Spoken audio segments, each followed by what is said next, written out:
Avant de devenir l'objet humain le plus loin de toute l'histoire, Voyager 1, c'était juste une machine construite dans un hangar de la NASA.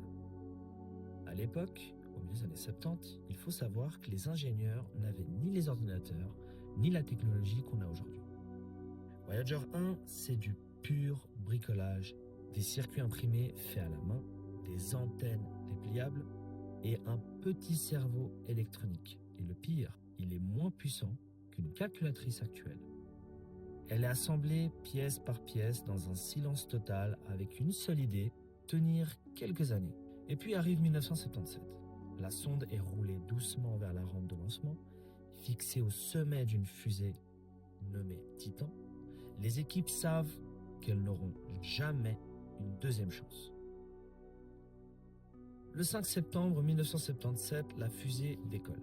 Un énorme nuage de fumée blanche, un grondement assourdissant. Voyager 1 quitte la Terre pour une mission officiellement prévue pour 5 ans. Juste le temps d'aller voir Jupiter et Saturne. Ce que personne ne sait encore, c'est que cette petite sonde va survivre à toutes les attentes. Elle va dépasser toutes les planètes et finir à des dizaines de milliards de kilomètres de nous. Après son lancement, Voyager 1 fonce à travers l'espace.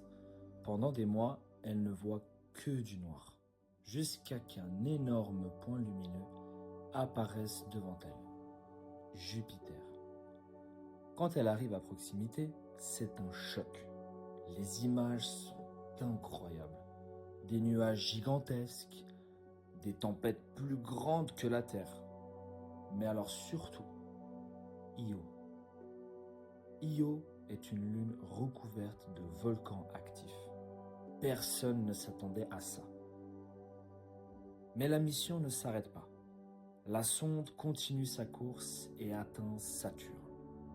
Encore plus massif, encore plus irréel. Et là, elle découvre Titan. Une lune avec une atmosphère épaisse, complètement mystérieuse. Grâce à ces images, la NASA réalise qu'elle tient une mission bien plus grande que prévu. Voyager n'est plus un simple visiteur. C'est un témoin unique du monde que personne n'avait jamais vu d'aussi près. Après Saturne, c'est le vide. Plus de planètes, plus de paysages spectaculaires.